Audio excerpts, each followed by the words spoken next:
जय हिंद दोस्तों। देखिए हम लोग आज टॉपिक देखते हैं बायोलॉजी का सबसे मेन टॉपिक है, बहुत बड़ा टॉपिक हो जाता है नर्वस सिस्टम। तो स्टार्ट करते हैं सबसे पहले सिस्टम से कि तंत्र किसे कहते हैं। सिस्टम जब कई चीज़ें आपस में जुड़ी रहती है ना, और अगर किसी एक को भी हटा दें तो उसका परफॉर्मेंस खराब हो जाए तो उसे सिस्टम कहते हैं। जैसे बोलचाल के भाषा में हम कंप्यूटर को सिस्टम बोलते हैं। आप कंप्यूटर का कीबोर्ड हटाइए, आपका परफॉर्मेंस बिगड़ेगा। माउस हटाइए, कुछ परफॉर्मेंस कम होगा। उसी तरह से ये क्या है, एक सिस्टम है, इसमें हर चीज़ आपस में लिंक है, हर चीज़ का आपस में एक परफेक्ट रोल है, उसको चेंज नहीं किया जा सकता। अब ये नर्वस सिस्टम करता क्या है, पूरे बॉडी को कंट्रोल करने वाले सिस्टम को बोलते हैं नर्वस सिस्टम, जिसमें हमारा total body, heart, digestive system, respiratory system, skeleton system, A to Z control होता है, जिसमें उसे हम कहते हैं नर्वस सिस्टम। नर्वस सिस्टम का सबसे मेन हिस्सा होता है ब्रेन। इस नर्वस सिस्टम में सबसे ज़्यादा जो रोल होती है वो किसकी होती है, वो ब्रेन की होती है। जो हमारा ब्रेन होता है ये सबसे मेन पार्ट है हमारे बॉडी का। कह सकते हैं कि यह कंप्यूटर है हमारे बॉडी के लिए। अब ये जब इतना मेन पार्ट है हमारे बॉडी का, तो ज़रूरी भी है कि इसको सेफ्टी देना ज़रूरी है। तो ये जो ब्रेन है ये क्रेनियम नाम की एक हड्डी में बंद रहती है, कपाल में, क्रेनियम बोलते हैं उस हड्डी को। तो ब्रेन को जो सपोर्ट देता है, यानी ब्रेन को जो रक्षा देता है, ब्रेन की रक्षा, वो क्रेनियम नाम की एक हड्डी में होती है। ये 8 हड्डियों का एक ग्रुप है, 8 बोन्स का एक ग्रुप है जो क्रेनियम नाम की हड्डी बनाता है, जिसके अंदर जो ज्वाइंट पाए जाते हैं वो फाइब्रस ज्वाइंट होते हैं। फाइब्रस ज्वाइंट होते हैं जो बहुत ही मजबूत होते हैं, जिसे हम कहते हैं रेशेदार जोड़। ब्रेन का जो जोड़ होता है वो रेशेदार जोड़ के नाम से जाना जाता है, वो बहुत ही मजबूत होता है यह ब्रेन का जोड़। क्रेनियम इसको हड्डी को मजबूती दे दिया। अब जो ये मजबूती दिया क्रेनियम नाम की हड्डी, तब इसके अंदर हमारा ब्रेन आ जाएगा। तो ब्रेन को एक पतली झिल्ली भी सपोर्ट देती है ताकि ब्रेन उस हड्डी से डायरेक्ट टच ना कर जाए, क्योंकि डायरेक्ट टच करेगा तो फिर ब्रेन में इन्फेक्शन हो सकता है। तो वो एक पतली झिल्ली होती है जो ब्रेन को रोक के रखती है। उस झिल्ली को बोलते हैं मेनिनजॉइट। मेनिनजॉइट। अब ये प्लास्टिक के समान होती है। हमारा ये बाल हो गया, बाल के अंदर ये हड्डी हो गई क्रेनियम, ये तो चमड़ा हो गया, इसके अंदर क्रेनियम। क्रेनियम के अंदर अब मेनिनजॉइट नाम की एक थैली होगी। उस थैली में हमारा ब्रेन होगा, जिसका वजन होता है 1350 ग्राम से लेकर 1400 ग्राम के बीच में इसका वजन होता है। अब कभी हमको चोट लगा तो वो क्रेनियम उस चोट को बर्दाश्त कर लेता है। बट कभी कभी क्या होता है, चोट ज़्यादा लगा तो क्रेनियम को पार करके वो पहुंच जाता है अंदर। अब वहाँ फिर एक ब्रेन को सेफ्टी देने के लिए एक झिल्ली है जिसे बोलते हैं मेनिनजॉइट। अगर मेनिनजॉइट डिस्टर्ब हो गया, उसको अगर क्षति पहुंच गई, तो फिर आपको एक बीमारी होगी जिसे बोलते हैं मेनिनजाइटिस नाम की बीमारी, जो आप डिजीज नाम के चैप्टर में पढ़ेंगे, ब्रेन नाम के चैप्टर में नहीं। उसके बारे में हम ज़्यादा फोकस डिजीज नाम के चैप्टर में करेंगे। तो ये हो गया आपका मेनिनजॉइट नाम का चैप्टर। अब हम मेनिनजॉइट नाम का चैप्टर नहीं, मेनिनजॉइट नाम की झिल्ली एक पतली परत हो गई। अब आगे देखते हैं हम इसको, मेनिनजॉइट की बात करें। अब देखते हैं ब्रेन बना किस चीज का होता है। तो ब्रेन जो बना होता है तंत्रिका कोशिका का, तंत्रिका कोशिका का बना होता है। कोशिका, इस कोशिका को हम न्यूरॉन सेल कहते हैं, न्यूरॉन कोशिका भी कहते हैं। ब्रेन बना होता है हमारे तंत्रिका कोशिका या न्यूरॉन कोशिका। ये शरीर की सबसे बड़ी कोशिका होती है, हमारे बॉडी की सबसे बड़ी कोशिका है। इस कोशिका की एक खराबी क्या है, इसमें कोई भी सेल डिवीजन यानी पुनर्निर्माण यानी कोशिका विभाजन नहीं हो सकता है। इसका मतलब ये हुआ कि अगर हमारा ब्रेन जो है वो बना है तंत्रिका कोशिका यानी न्यूरॉन सेल का, और उसमें कोई भी रिकंस्ट्रक्शन का काम नहीं हो सकता। इसका मतलब अगर ब्रेन पे चोट लगा तो फिर वो ठीक नहीं होगा। इसीलिए पुलिस कहती है कि शरीर का कोई अंग सेफ्टी रहे ना रहे, बाइक चलाओ तो बाबू हेलमेट जरूर पहन, क्योंकि इसके ये बना हुआ है न्यूरॉन सेल का। और न्यूरॉन सेल के अंदर सेंट्रोसोम नहीं पाया जाता है, और ये सेंट्रोसोम ही होता है जो रिकंस्ट्रक्शन करके हमारे शरीर को फिर से ठीक कर देता है। ब्रेन में सेंट्रोसोम नहीं होता है, जिस वजह से ब्रेन के अंदर कोशिका विभाजन नहीं होती है। इस वजह से ब्रेन में अगर चोट लगी तो ज़्यादा संभावना, बचने की संभावना लगभग ना के बराबर हो जाती है। Neuron cell. अब एक चीज़ और हम जानते हैं कि सेंट्रोसोम अगर सेल डिवीजन यानी कोशिका विभाजन बहुत ज़्यादा कर देता है तो उसी को हम कैंसर कहते हैं। ये सेंट्रोसोम हमारे ब्रेन में होता ही नहीं है। इसका मतलब ब्रेन में कोई भी कोशिका विभाजन, सेल डिवीजन होती नहीं है। और जब सेल डिवीजन नहीं होती है तो बहुत ज़्यादा सेल डिवीजन की बात ही नहीं आती है। तो फिर कैंसर कैसे होगा? बावजूद इसके ब्रेन में कैंसर हो जाता है। एक जगह हम बोल रहे हैं कि ब्रेन बना है तंत्रिका कोशिका का, जिसे कहते हैं न्यूरॉन सेल, जिसमें कोई भी कोशिका विभाजन नहीं होता है क्योंकि उसमें सेंट्रोसोम नहीं होता है। फिर कैंसर क्यों हो जाता है? तो इसका प्रॉब्लम क्या है समझिए। ब्रेन का 90% भाग जो होता है वो न्यूरॉन सेल का बना होता है, यानी तंत्रिका सेल का, जिसमें सेंट्रोसोम नहीं होता है और जिसमें कोशिका विभाजन नहीं होती है, और वो कैंसर नहीं हो सकता है। लेकिन ब्रेन का कुछ भाग, लगभग 10% भाग न्यूरॉन गिलियल सेल का बना होता है। वो न्यूरॉन गिलियल सेल में सेंट्रोसोम पाए जाते हैं और वो सेंट्रोसोम की वजह से कोशिका विभाजन हो जाती है, और वो जब कंट्रोल के बाहर होता है तो ब्रेन में कैंसर हो जाता है। ब्रेन कैंसर का पहला स्टेज ट्यूमर कहा जाता है। बट ब्रेन इतना नाजुक होता है कि वो ट्यूमर में ही व्यक्ति की जान ले लेता है, ब्रेन कैंसर होने की नौबत ही नहीं आने देता है। स्टार्टिंग स्टेज में ही ब्रेन ट्यूमर में जान ले लेता है। तो सबसे बड़ी कोशिका हो गई न्यूरॉन सेल, यानी तंत्रिका कोशिका। आप फिगर देख सकते हैं न्यूरॉन सेल का ऐसे। न्यूरॉन सेल की जो लंबाई होती है उसे हम कहते हैं साइनेप्स। न्यूरॉन सेल की लंबाई को हम कहते हैं साइनेप्स। ये न्यूरॉन सेल की लंबाई होगी। बट अगर आप न्यूरॉन सेल का लास्ट हिस्सा देखेंगे तो उसका जो सिरा होता है, जहां वो जुड़ा होता है, उसे हम कहते हैं एक्सॉन। एक्सॉन के नाम से जानते हैं, वो जो साइड में होता है। अब ब्रेन में एक एक्सॉन दूसरे एक्सॉन से जुड़ा नहीं रहता है, डायरेक्टली अटैच में नहीं रहता है, वो हल्का गैप बना के रखता है दोनों के बीच में। अब ये हल्का गैप है, अब ब्रेन में सिग्नल जाएगा कैसे? जब दो न्यूरॉन के बीच में, अगर आप फिगर देख रहे हैं तो न्यूरॉन का लास्ट एरिया जो होता है उसको हम कहते हैं एक्सॉन। अब एक एक्सॉन दूसरे एक्सॉन से करेक्ट डायरेक्टली अटैच में नहीं है, हल्का बीच में खाली जगह है। अब कोई मैसेज जाएगा कैसे उस खाली जगह में? तो उस मैसेज को ले जाता है सोडियम, Na जिसका नाम होता है सोडियम। सोडियम अगर हमारे बॉडी में कम हो गया तो बॉडी में सिग्नल नहीं जाएगा। अब कभी कभी जब हमें गर्मी लगती है तो पसीना बहुत ज़्यादा आता है। पसीना ज़्यादा आने की वजह से पसीना के साथ साथ हमारे बॉडी का सोडियम भी निकल जाता है।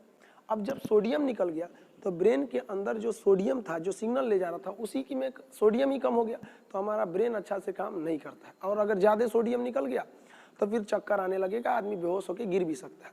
तो उसको डबल प्रॉब्लम हो गया, उसको ताकत भी चाहिए और फिर सोडियम भी चाहिए। तो ताकत कैसे देगा आदमी? उसको चीनी पानी देगा तो ग्लूकोज हो गया, उसमें 1 चम्मच नमक भी डाल देता है क्योंकि नमक NaCl का बना होता है। तो ताकत भी मिल गया और उसे सोडियम भी मिल गया और फिर से वो चलने लगता है। इसको बोलते हैं डिहाइड्रेशन, जल की कमी। डिहाइड्रेशन में जल भी कम हो जाता है और सोडियम भी दे दिया जाता है ताकि उसका ब्रेन जो वो अच्छे से वर्क कर सके। तो ये साइनेप्स हो गया, सोडियम के भाग हो गए यहाँ पे। अब आगे हम देखते हैं ब्रेन कैंसर, देख लिए कैसे कैसे होता है। एक्चुअली ब्रेन में अगर केवल नर्वस तंत्रिका कोशिका होता, न्यूरॉन होता तो कैंसर नहीं होता। ब्रेन में कोई भी सेल डिवीजन नहीं हो सकती, वो पुनर्निर्माण नहीं कर सकता है। सबसे ज्यादा पुनर्निर्माण हमारा लीवर कर सकता है। लीवर को हम हिंदी में यकृत कहते हैं, उर्दू में हम इसे जिगर कहते हैं। अगर कोई लीवर में चाकू भी मार दे, निकाल देंगे, वो आराम से अपने खुद से ही वो अपने कोशिकाओं को स्वतः ठीक कर सकता है क्योंकि उसमें रीजनरेशन, रिकंस्ट्रक्शन की सबसे ज्यादा पावर होती है। अब हम आते हैं मेन टॉपिक ब्रेन पर। पार्ट्स ऑफ ब्रेन, जिससे हमेशा क्वेश्चन अक्सर पूछा करते हैं, पार्ट्स ऑफ ब्रेन, ब्रेन के कितने पार्ट्स होते हैं? चलिए देखते हैं। देखिए हम लोग देखते हैं पार्ट्स ऑफ ब्रेन के बारे में। पार्ट्स ऑफ ब्रेन को हम लोग देखते हैं अच्छे से। तो ब्रेन के ना बेसिकली 3 पार्ट होते हैं। एक होता है अग्र मस्तिष्क, जो मेन फ्रंटियल पार्ट होता है, बाहर का होता है अग्र मस्तिष्क। एक होता है मध्य मस्तिष्क, ये बीच का होता है। अंदर जब ब्रेन को खोद के अंदर जाएंगे तब उसमें मिलेगा मध्य मस्तिष्क। और पश्च मस्तिष्क एकदम पीछे होता है, जो हमारे गर्दन के साइड में चला आता है, यहाँ पे पश्च मस्तिष्क उसको बोलते हैं। तो ब्रेन के 3 पार्ट्स हो गए। अब हम इन तीनों पार्ट्स को पढ़ना चालू करते हैं। सबसे पहले स्टार्ट करते हैं अग्र मस्तिष्क से। तो जो अग्र मस्तिष्क है, हम इसी को 3 भाग में बांट देते हैं। पहला जो होता है उसे कहते हैं सेरिब्रम। अग्र मस्तिष्क का पहला भाग सेरिब्रम, दूसरा थैलेमस, तीसरा हाइपोथैलेमस। अभी हम पहला स्टार्ट करते हैं सेरिब्रम से। सेरिब्रम हमारे ब्रेन का सबसे बड़ा हिस्सा है। 66% ऑफ ब्रेन अकेले सेरिब्रम ले लेता है। इसे हम प्रमस्तिष्क कहते हैं, प्रमस्तिष्क के नाम से जानते हैं। यह हमारे ब्रेन का सबसे महत्वपूर्ण भाग है। हमें हमारे मेमोरी पावर, हमारी याददाश्त क्षमता, जिज्ञासा, नई नई चीजों को सीखने की क्षमता, ये सारा चीज डिपेंड करता है सेरिब्रम पर। अगर जिसका सेरिब्रम तेज है उसमें जिज्ञासा ज्यादा रहेगी, ये भी कर ले, वो भी कर ले, कई तरह के काम करना चाहेगा। वो कोई भी चीज को जल्दी भूलेगा नहीं। अगर उसका सेरिब्रम तेज है तो उसका मेमोरी पावर एकदम तेज होता है। ये मेमोरी पावर पे ही डिपेंड करता है। सारा मेमोरी पावर आपका सेरिब्रम पर डिपेंड करता है। अगर सेरिब्रम कमजोर तो फिर आपका याददाश्त भी कमजोर। अब कुछ कुछ लोगों का सेरिब्रम बहुत तेज होता है, तुरंत पढ़ते हैं याद हो जाता है। और कुछ लोगों का सेरिब्रम तो एकदम गया गुजरा रहता है। किसी को देखेंगे तो कहेंगे ओहो, लगता है हम आपको कहीं देखे हैं, शायद आप पापा हैं। इस तरह से वो लोग हो जाते हैं, उनका तो सेरिब्रम पूरा ही खत्म है एक तरह से कहिए तो सेरिब्रम ये मेन हिस्सा हो जाता है। अब हम आते हैं थैलेमस पे। सेरिब्रम के बाद अगला पार्ट होता है थैलेमस। देखिए दोनों आपस में नाम मिल रहे हैं ना, तो काम भी हल्का हल्का मैच करता है। थैलेमस जो होता है ना, बाहरी वातावरण का आभास कराता है, बाहर एटमॉस्फेयर में क्या है उसकी जानकारी देता है हमको थैलेमस। यानी अगर बाहर ठंड है तो हमको थैलेमस बताएगा, बाहर गर्मी पड़ रहा है हमको थैलेमस बताएगा, कोई बाहर से पीट रहा है हमको थैलेमस बताएगा, अगर कोई पीछे से ऐसे पिन चुबा दिया तो ऐसे आदमी चौंक जाता है, थैलेमस बताया है। बाहर गर्मी बहुत पड़ रही है, बॉडी को बताता है कि बहुत गर्मी है पड़ रही है, कौन बताता है? थैलेमस। ठंड पड़ती है, थैलेमस। यानी बाहरी वातावरण का जानकारी कराता है थैलेमस। अगर कोई शराब पी लिया है तो उसका थैलेमस अच्छे से काम नहीं करता है, इसलिए शराबी को कितना भी पीटिए उसको दर्द नहीं करता है, सुबह में दर्द करेगा। जब थैलेमस काम करना चालू करेगा तब तो पूछेगा सेरिब्रम से कौन पीटा था रात में, याददाश्त रहेगा तो बताएगा कौन ठीक है कौन पीटा उसका। तो थैलेमस हो गया ये बाहरी वातावरण का। अब हम आते हैं हाइपोथैलेमस में। ये भी टेम्परेचर को कंट्रोल करता है, बट बॉडी के अंदर के टेम्परेचर को। अगर बॉडी के टेम्परेचर अंदर ज्यादा है तो पसीना के रास्ते छोड़ देगा, और अगर टेम्परेचर बॉडी के अंदर का कम है तो पसीना निकालेगा ही। और जबकि थैलेमस क्या कर रहा था, बाहर टेम्परेचर ज्यादा है या कम है उसकी जानकारी दे रहा था, और हाइपोथैलेमस अंदर टेम्परेचर ज्यादा है या नहीं ये उसकी जानकारी देता है। हाइपोथैलेमस बहुत महत्वपूर्ण भूमिका निभाता है। ये हाइपोथैलेमस से ही हमारा नेचर डिसाइड होता है, क्योंकि हाइपोथैलेमस ही गुस्सा का नियंत्रण करता है, हाइपोथैलेमस ही प्रेम का नियंत्रण करता है, यही हमें भूख लगाता है, यही हमें प्यास लगाता है, पसीना इसी से नियंत्रण होता है, बॉडी के अंदर का जो भी चेंजिंग होता है यही डिसाइड करता है। हाइपोथैलेमस की वजह से ही हम लोग लाल पीला हरा करने लगते हैं। लड़का का हाइपोथैलेमस कुछ ज़्यादा ही एक्टिव होता है, इसलिए लड़का कहीं चाय पीते रहेगा, बगल से एक लड़की गई, अरे बाप रे, तुरंत देखने लगता है। जबकि फीमेल में हाइपोथैलेमस उतना ज़्यादा एक्टिव नहीं होता है, इसलिए फीमेल घास भी काटते रहेगी, बगल से सलमान खान गुजर जाएगा नहीं देखेगी। अब बेचारा लड़का क्या करे, उसका हाइपोथैलेमस भगवान थोड़ा सा ज़्यादा सेंसिटिव बना दिया, इस वजह से चक्कर पकड़ ज़्यादा कर देता है। तो ये हाइपोथैलेमस ही हम लोग को इधर उधर लाल पीला हरा कराता है। स्टूडेंट लोग थोड़ा इस पे ध्यान देंगे, हाइपोथैलेमस को कम रखेंगे। शरीर में सल्फोनिक एसिड की मात्रा बढ़ने या उत्तेजन भोजन को करने से हाइपोथैलेमस बढ़ जाता है।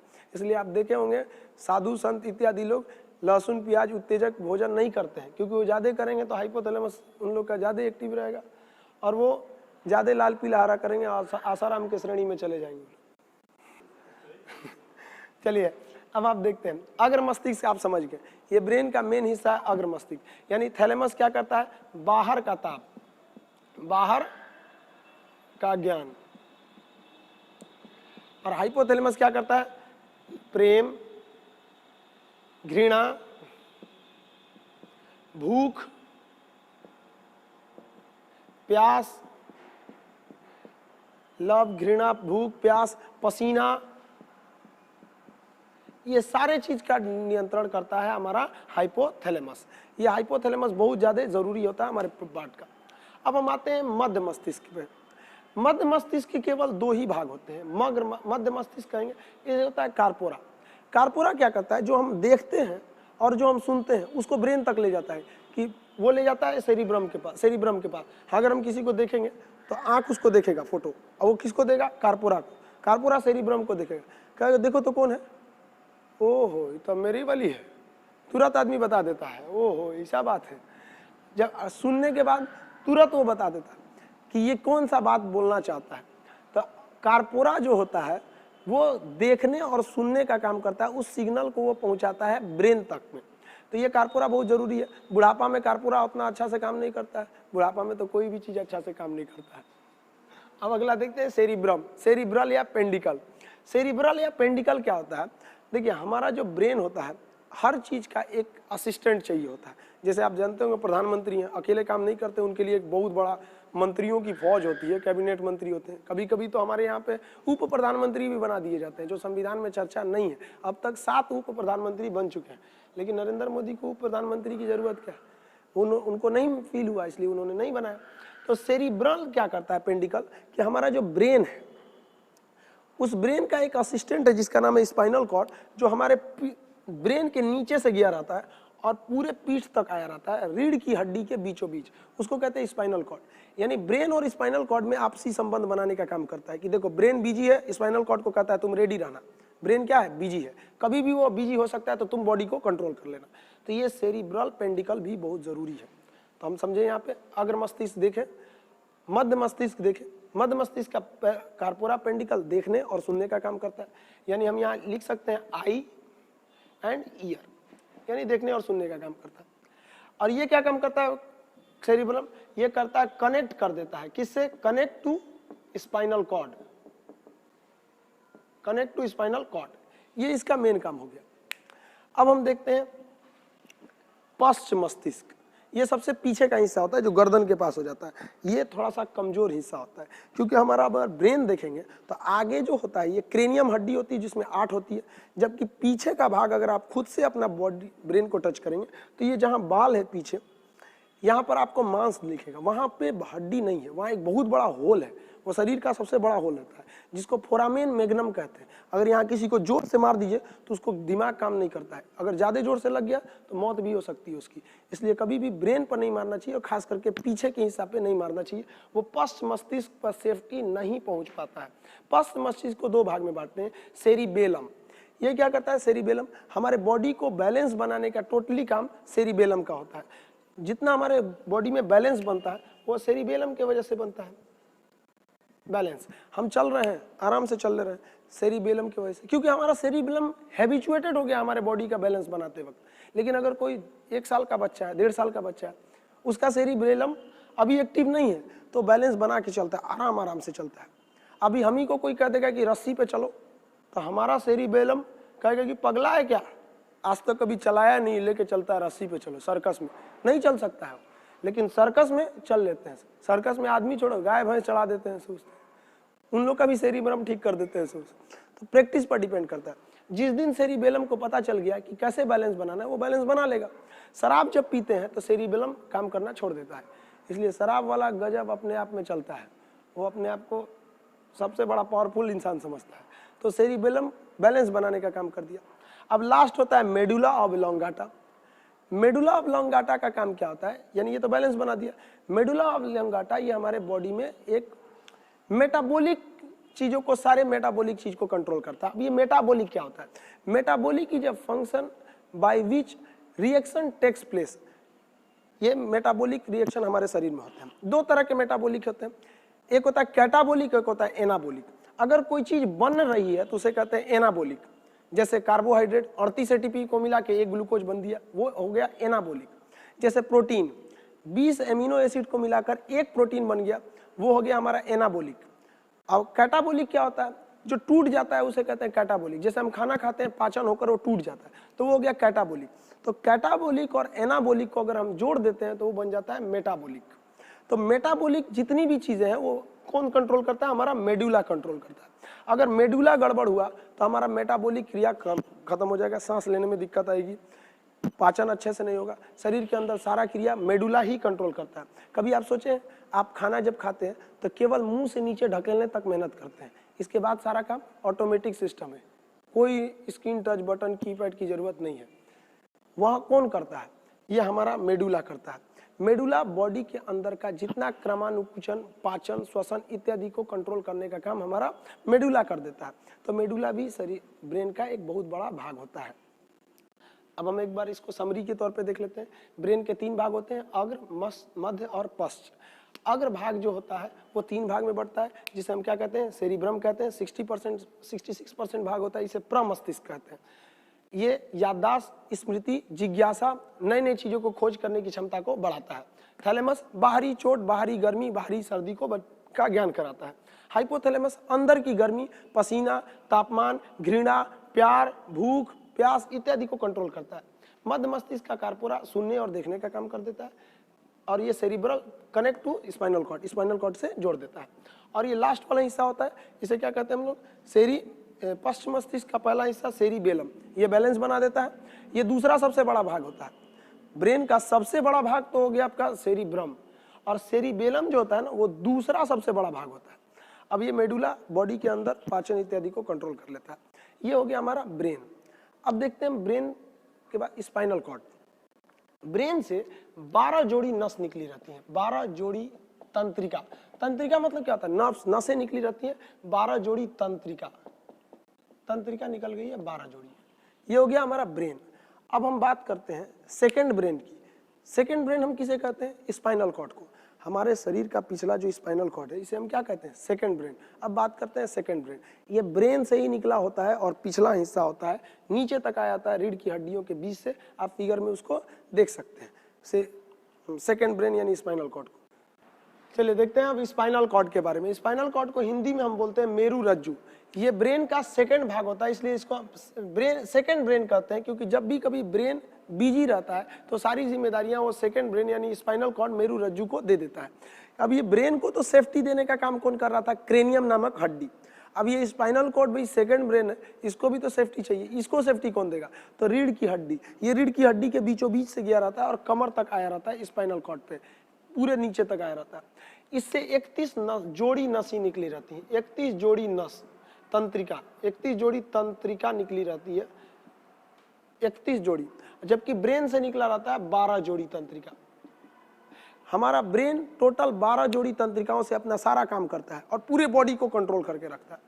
जबकि स्पाइनल कॉर्ड जो होता है वो 31 जोड़ी तंत्रिकाएं निकला रहा होता है, यानी इस साइड में 31 नस और इस साइड में 31 नस निकला रहता है। टोटल 31 जोड़ा नस निकला रहता है हमारे स्पाइनल कॉर्ड से, और ब्रेन से निकला रहता है 12 जोड़ा। मेन बॉडी को कंट्रोल करने का काम करता है ब्रेन। कभी कभी जो होता है ब्रेन बिजी होता है तो वो सारी जिम्मेदारी दे देता है स्पाइनल कॉर्ड को। स्पाइनल कॉर्ड करता है, नो डाउट हम एकदम बढ़िया से कर देंगे, लेकिन उसको आदत तो है नहीं करने का।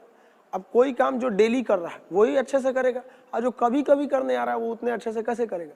पूरे बॉडी को कंट्रोल करने का काम ब्रेन करता है, और उसको पता है कैसे कंट्रोल करना है बॉडी को, हाथ को कैसे उठाना है, किसको क्या, एक नॉर्मल वे में उठाता है। लेकिन स्पाइनल कॉर्ड को क्या पता हो, तो कभी टेम्पररी में आया स्टेपनी में, तो ब्रेन अगर लग गया कहीं पढ़ाई वगैरह पे लगा दिया तो सारा बॉडी पढ़ाई पे लग गया। ब्रेन कह रहा है स्पाइनल कॉर्ड को तुम संभालना, हम पढ़ रहे हैं, तो आदमी पढ़ते रहता है। स्पाइनल कॉर्ड एकदम रेडी रहता है अपने 31 जोड़े नसों के साथ, यानी टोटल 62 नस रेडी रहना है। स्पाइनल कॉर्ड, ब्रेन बिजी है, और अचानक हमारा कोई दोस्त पीछे से आके बोलता है ए भाई, अरे चौंक जाते हैं, अरे क्या हो गया? क्यों? क्योंकि ब्रेन तो पढ़ रहा था। स्पाइनल कॉर्ड बेवकूफ 62 नसों के साथ, यानी 31 जोड़ा नसों के साथ हमेशा रेडी था। कोई बोला सबको जगा दिया, कहा देखो तो कौन बोल रहा है। तब ब्रेन कहता है बेवकूफ ला हम संभालते हैं। तब वो देखता है कि भाई बताओ क्या हुआ था। तो ये अचानक कंट्रोल कर देता है कौन? Spinal cord. इस चीज को कहते हैं रिफ्लेक्स एक्शन। अचानक जो रिएक्शन होता है उसे कहते हैं reflex action. Total reflex action को कंट्रोल करने का काम जो करता है वो स्पाइनल कॉर्ड करता है, रिफ्लेक्स एक्शन। रिफ्लेक्स एक्शन, इसको हम कहते हैं अनुवर्ती क्रिया। रिफ्लेक्स एक्शन या अनुवर्ती क्रिया, जैसे पलक का झपकना स्पाइनल कॉर्ड देखता है, छींक का आना स्पाइनल कॉर्ड देखता है, खांसी आना स्पाइनल कॉर्ड देखना। जो भी अचानक होने वाली क्रियाएं होती हैं उन सबको देखने का काम करता है हमारा स्पाइनल कॉर्ड। इसलिए इसको हम लोग सेकंड ब्रेन के नाम से भी जानते हैं। तो ये हो गया हमारा स्पाइनल कॉर्ड। हम अचानक चौंक जाते हैं स्पाइनल कॉर्ड की वजह से। कभी कभी सोने में लोग चौंक जाते हैं, गाँव में लोग बोलते हैं चिहुक गया, तो वो किसके वजह से होता है? स्पाइनल कॉर्ड की वजह से होता है। इसे हम हिंदी में बोलते हैं मेरू रज्जु। तो ये हो गया हमारा ब्रेन और स्पाइनल कॉर्ड। ये मेन बॉडी को कंट्रोल किया ब्रेन, और सेकंड रूप से कंट्रोल किया स्पाइनल कॉर्ड। ये हम देख लिए स्पाइनल कॉर्ड। अब आगे समझते हैं। चलिए, हम लोग ब्रेन के बारे में देख लिए थे कि ब्रेन क्या करता है, स्पाइनल कॉर्ड के बारे में देख लिए थे, लेकिन शुरुआत में ही बताए थे आपको कि ब्रेन नर्वस सिस्टम यानी तंत्रिका तंत्र का एकमात्र हिस्सा है। अब हम लोग मेन टॉपिक देखते हैं, तंत्रिका तंत्र क्या होता है। तंत्रिका तंत्र 3 होती है। ये पूरे बॉडी को कंट्रोल करने वाली चीज को कहते हैं तंत्रिका तंत्र। इसके 3 भाग होते हैं, केंद्रीय तंत्रिका तंत्र यानी सेंट्रल नर्वस सिस्टम, परिधीय तंत्रिका तंत्र पेरिफेरल नर्वस सिस्टम, ये बाहर बाहर होती है, और स्वायत्त तंत्रिका तंत्र ऑटोनोमस नर्वस सिस्टम, ये पूरी तरह फ्री होती है, ये वर्क हमारे कंट्रोल में नहीं करती है। तो सबसे पहले देखते हैं केंद्रीय तंत्रिका तंत्र यानी सेंट्रल नर्वस सिस्टम क्या होता है। सेंट्रल नर्वस सिस्टम के अंतर्गत 2 चीजें आती हैं। पहला आता है ब्रेन, दूसरा आता है spinal cord. Spinal cord, brain हो गया और स्पाइनल कॉर्ड हो गया, ये तो हम समझ गए हैं। ब्रेन के बारे में बता दिए आपको और स्पाइनल कॉर्ड के बारे में बता दिए। इसका मतलब आप सेंट्रल नर्वस सिस्टम, तंत्रिका तंत्र, केंद्रीय तंत्रिका तंत्र समझ गए। जो तंत्रिका तंत्र यानी नर्वस सिस्टम का सबसे मेन पार्ट होता है केंद्रीय तंत्रिका तंत्र, और केंद्रीय तंत्रिका तंत्र का सबसे मेन पार्ट होता है ब्रेन। अब हम देखते हैं परिधीय तंत्रिका तंत्र, बाहर यानी पेरिफेरल तंत्रिका तंत्र क्या होती है। तो इसमें क्या होती है, जो ब्रेन से निकलने वाली 12 जोड़ी तंत्रिकाएं हैं, 12 जोड़ी तंत्रिका, और जो स्पाइनल कॉर्ड से निकलने वाला 31 जोड़ा जो तंत्रिका थी, उनको अगर हम मिला दें तो ये बन जाता है परिधीय तंत्रिका तंत्र। यानी अगर ब्रेन और स्पाइनल कॉर्ड लें तो वो केंद्रीय तंत्रिका तंत्र, ब्रेन से निकलने वाले 12 नसों को पकड़ ले और ये तंत्रिका तंत्र से निकलने वाले 31 नसों को ले ले, तो उन नसों के समूह को हम क्या कहते हैं, परिधीय तंत्रिका तंत्र, यानी वो बाहर से कंट्रोल करते हैं। अब हम बात करते हैं स्वायत्त तंत्रिका तंत्र। स्वायत्त तंत्रिका तंत्र ये क्या होता है, इसके बारे में पूरी तरह से इसका क्लियरिटी, इसका कहां से कनेक्शन है, वो उतना जल्द इजी नहीं होता है, बहुत ही कॉम्प्लिकेटेड होती है इसकी रचना। ये बनता कैसे है, तो देखिए ब्रेन से कितनी नसें निकलती हैं, 12, और इस 12 जोड़ी, सॉरी 12 नहीं, और स्पाइनल कॉर्ड से कितनी नसें निकलती हैं, 31। तो ब्रेन से निकलने वाली 12 नसों में से कुछ तंत्रिका को, टोटल नहीं, कुछ तंत्रिका को, और स्पाइनल कॉर्ड से भी निकलने वाली 31 जोड़ा तंत्रिका में से कुछ तंत्रिका को मिला दीजिएगा तो बन जाता है स्वायत्त तंत्रिका तंत्र। यानी तंत्रिका तंत्र को अगर आप डीपली अगर देख रहे होंगे तो आप देखेंगे तो मेन तंत्रिका तंत्र जो है वो सेंट्रल नर्वस सिस्टम ही है, क्योंकि तंत्रिका तंत्र यानी नर्वस सिस्टम का 3 हिस्सा हो, केंद्रीय, परिधीय और स्वायत्त। केंद्रीय में कौन चला गया, मेन ब्रेन चला गया और स्पाइनल कॉर्ड आ गया। परिधीय में ब्रेन से निकलने वाला नस आ गया और स्पाइनल कॉर्ड से निकलने वाला नस आ गया, यानी ब्रेन से निकलने वाला 12 जोड़ा और स्पाइनल कॉर्ड से निकलने वाला 31 जोड़ा, टोटल को शामिल कर दिए तो परिधीय हो गया। और परिधीय का ही छोटा रूप तो आप कह सकते हैं स्वायत्त कोशिका तंत्रिका तंत्र है, क्योंकि परिधीय में से 12 लिए थे, लेकिन 12 न लेके इसमें से कुछ ही शामिल करेंगे, ब्रेन से निकलने वाला 12, और स्पाइनल कॉर्ड में से 31 टोटल न लेके कुछ ही शामिल करेंगे, तो वो क्या हो जाएगा, स्वायत्त तंत्रिका तंत्र, यानी ऑटोनोमस नर्वस सिस्टम। अब हम देखिए, ये हमारे बॉडी को कंट्रोल करता है, ये अचानक होने वाली क्रिया को कंट्रोल कर लेता है क्योंकि 31 जोड़ा नस वगैरह है सब। अब ये स्वायत्त तंत्रिका तंत्र क्या करता है, ऑटोनोमस तंत्रिका तंत्र, ये 2 तरह की क्रियाओं को करता है, अनुकंपीय क्रिया और परानुकंपीय क्रिया। ये दोनों क्रियाएं कंट्रोल करता है हमारा स्वायत्त तंत्रिका तंत्र, जो बना होता है ब्रेन से निकलने वाली 12 तंत्रिकाओं में से कुछ तंत्रिका तथा स्पाइनल कॉर्ड से निकलने वाली 31 जोड़ा तंत्रिकाओं में से कुछ तंत्रिका का। ये 2 क्रिया करेगा, अनुकंपीय और परानुकंपीय। अनुकंपीय क्रिया और परानुकंपीय क्रिया क्या होती है, तो देखिए अनुकंपीय क्रिया क्या होती है, वैसी क्रिया जिसमें हमारा बॉडी अचानक डिसबैलेंस हो जाए, एबनॉर्मल कंडीशन चला आता है, तो उसे कहते हैं अनुकंपीय क्रिया। ये एबनॉर्मल कंडीशन कब आते हैं, तो देखिए कब आएंगे, कभी कभी हमारा मुंह सूख जाता है, रोंगटे खड़े हो जाते हैं, पसीना आने लगता है, लार ग्रंथियां सूख जाती है, मुंह एकदम सूख जाएगा, हार्ट बीट तेज हो जाता है, आंखें बड़ी हो जाती हैं, इस क्रिया को कहते हैं अनुकंपीय क्रिया। और जब ये ठीक होने लगता है तो उसे कहते हैं परानुकंपीय क्रिया। अब आपको नहीं समझ में आया, सपोज आप कहीं छत पे खड़े हैं रात के अंधेरे में, शादी ब्याह का माहौल, किसी के शादी की पार्टी में गए और अकेले चुपचाप छत पे खड़े हैं, सारे नीचे में पार्टी हो रहा है, रात हो चुका है, अचानक आपको छम छम करके घुंघरू की आवाज सुनाई देने लगी, आपका दिमाग खनक गया, तुरंत आपके रोंगटे खड़े हो जाएंगे, ये क्या है। और अगर घुंघरू की आवाज आप ही की ओर आने लगे तो पूरा मुंह सूख जाएगा आपका, रोंगटे खड़े हो जाएंगे, हार्ट बीट बढ़ जाएगा, उसका तेज हो जाएगा, पसीना निकलने लगेगा, हाथ पैर कांपने लगेगा। ये सारी क्रिया क्या होती है, अनुकंपीय। और घुंघरू की आवाज करीब आते गई, करीब आती गई, अचानक कोई आपके पीठ पर पीछे से हाथ रख दिया, फिर तो हार्ट बीट एकदम तेज हो जाएगा। ये सारी क्रियाएं अनुकंपीय क्रिया होती है, एकदम तेज हो जाएगा। आप अचानक देखेंगे पीछे तो खुले बाल में कोई औरत, सफेद कपड़ों में, रात का समय, छत पे कोई नहीं है, पूरा हार्ट बीट एकदम तेज। ये क्रिया होती है अनुकंपीय। आप ध्यान से देखेंगे उसको तब कहेंगे दो तरीके, तो हमरे वाली है रे, मेकअप नहीं की है इसलिए ना ऐसा लग रही है यहाँ पे। तब आपका सारा डर क्या हो जाएगा, खत्म हो जाएगा। तो आप में जो जो अनुकंपीय क्रिया हुई थी वो स्वायत्त यानी ऑटोनोमस, जो फ्री है, अपने से उसको कह देगा परानुकंपीय। आपकी आंखें बड़ी हो गई थी, नॉर्मल हो जाएगा, रोंगटे खड़े हो गए थे, रोंगटे अपनी जगह पे नस चले जाएंगे, मुंह सूख गया था, वापस मुंह में लार बनना चालू हो जाएगा, हार्ट बीट नॉर्मल हो जाएगा, पसीने रुक जाएंगे, और अगर पेशाब उसाब कर दिए डर के मारे तो कहेंगे बाद में आते हैं हम यहाँ पे। तो वो सब क्रियाएं क्या होती हैं? अब परानुकंपी, यानी अगर डर के मारे कभी किसी डर जो हो जाता है, अचानक डर होता है, उसे कहते हैं अनुकंपी, और नॉर्मल हो जाता है तो उसे कहते हैं परानुकंपी। जैसे भीड़ भाड़ के माहौल में गए, अचानक हल्ला कोई कर दिया, सांप निकल गया, तो वो क्या होता है? अनुकंपी। फिर कहते हैं मजाक कर रहा था, तो होता है परानुकंपी। इसे ब्रेन नहीं कंट्रोल करता है, ना ही स्पाइनल कॉर्ड कंट्रोल करता है। ब्रेन से निकलने वाला 12 नस में से कुछ नस और 31 तंत्रिकाओं में से कुछ तंत्रिकाएं इसको कंट्रोल करती हैं। ये सारे सिस्टम को मिलाकर बनता है नर्वस सिस्टम। नर्वस सिस्टम का 3 हिस्सा हो गया। अब तीनों हिस्सा को अच्छे से समझ गए। उम्मीद करते हैं आप सब लोग ये नर्वस सिस्टम का टॉपिक समझ गए होंगे। फिर मिलते हैं हम नेक्स्ट वीडियो के साथ, तब तक के लिए जय हिंद।